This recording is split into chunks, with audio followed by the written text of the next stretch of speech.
Shalom, selamat pagi saudara. Pagi hari ini saya teruskan apa yang sudah pernah saya sampaikan sebelumnya, bahwa privilege yang kali ini saya bagikan adalah arti menjadi anak Allah.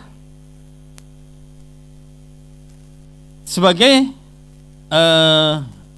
anak Allah, kita sebenarnya punya, yang pertama adalah kita punya identitas baru. Identitasnya adalah anak Allah.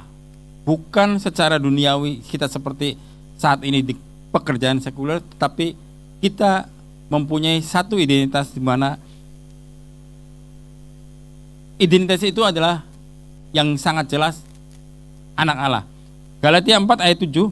Jadi kamu bukan lagi hamba, melainkan anak. Jikalau kamu anak, maka kamu juga adalah ahli waris oleh Allah. Ini satu privilege, satu hak istimewa yang kita terima kalau kita adalah anak Allah. Kita punya identitas baru bahwa kita bukan lagi hamba. Kita bukan lagi orang yang terhukum. Kita bukan lagi orang yang akan mengalami satu hal yang mungkin penderitaan-penderitaan yang terus-menerus secara continue, tetapi kita adalah anak Allah. Dan di ayat yang tadi saya sebutkan, Galatia 4 ayat 7, kamu bukan lagi hamba,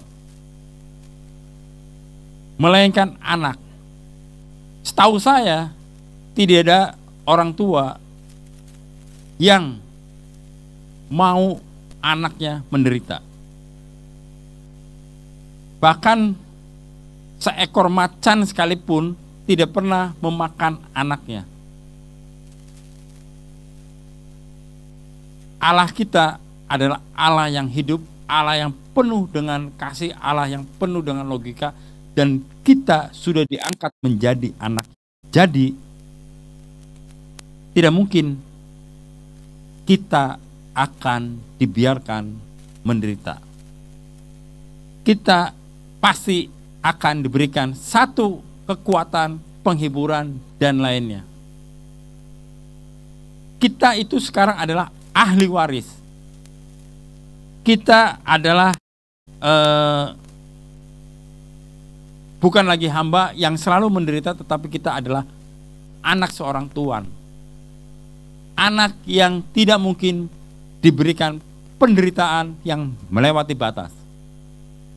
Untuk melatih kita, mungkin kita akan mengalami sesuatu hal yang menderita, tetapi ingatlah, Allah kita adalah Allah yang hidup, Allah yang selalu menempatkan kita dengan posisinya bahwa kita bukan lagi hamba.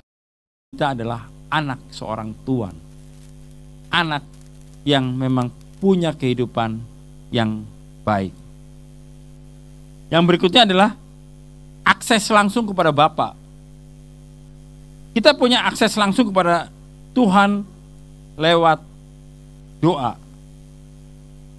Tuhan tidak pernah, pada saat kita menjadi seorang anak Allah, maka satu hal, hak istimewa atau privilege yang kita terima adalah kita punya akses langsung kepada Bapa di surga. Seorang anak pasti dia langsung bisa membicarakan segala sesuatunya kepada bapaknya. Jadi juga kita. Kita bukan lagi hamba, makanya kita punya hak sekarang untuk mengakses langsung. Kita bisa berkomunikasi kepada Tuhan lewat doa kita. Kita bisa langsung berkomunikasi, langsung tanpa perantara. Biasanya kalau kita ada komunikasi dengan orang-orang tertentu, kita nggak mungkin, kalau kita nggak punya koneksi langsung, kita nggak bisa langsung, misalnya saya dengan si A, saya harus berbicara langsung. Itu sangat tidak mungkin. Tetapi dengan kita, posisi kita sebagai anak Allah, kita punya koneksi langsung. Dan koneksi itu koneksi yang bukan sekedar koneksi yang abal-abal, tapi koneksi yang memang nyata sekali gitu loh. Dalam Ibrani 4 yang ayat yang ke-16, saya bacakan, sebab itu marilah kita dengan penuh keberanian menghampiri tahta kasih karunia supaya kita menerima rahmat dan menemukan kasih karunia untuk mendapat pertolongan kita pada waktunya. Artinya kita punya akses langsung untuk kita minta kepada Bapa bahwa kita berhak menerima kasih karunia itu. Kita bisa memperoleh hak yang lebih lagi dibanding yang lain. Yang berikutnya adalah perlindungan dan penyertaan. Di Matius 6 ayat yang ke-26, Bapa di surga memelihara burung pipit, apalagi kita sebagai anak-anaknya. Jadi apalagi yang kita harus khawatirkan gitu loh.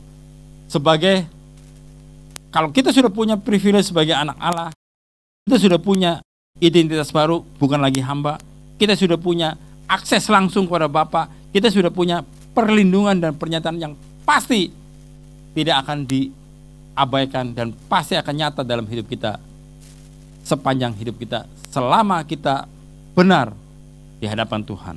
Dalam situasi sulit apapun, pada saat kita sekarang punya hak istimewa, privilege yang nyata sekali, maka perlindungan Allah dan penyertaannya akan tetap menyertai kita semua. Sehingga sesulit apapun situasinya, sesulit apapun kondisinya, kita mampu bertahan. Kalau burung pipit aja yang tidak bekerja, dia mampu Tuhan beri makan. Apalagi kita yang memang anak-anaknya. Pertanyaannya adalah, apakah kita siap dan kita mampu melakukan hak kita, memanfaatkan hak kita sebagai anak-anak Allah? Mari kita berdoa. Tuhan Yesus, terima kasih Tuhan, kami bersyukur pada pagi hari ini kami belajar mengenai hak kami sebagai anak Allah.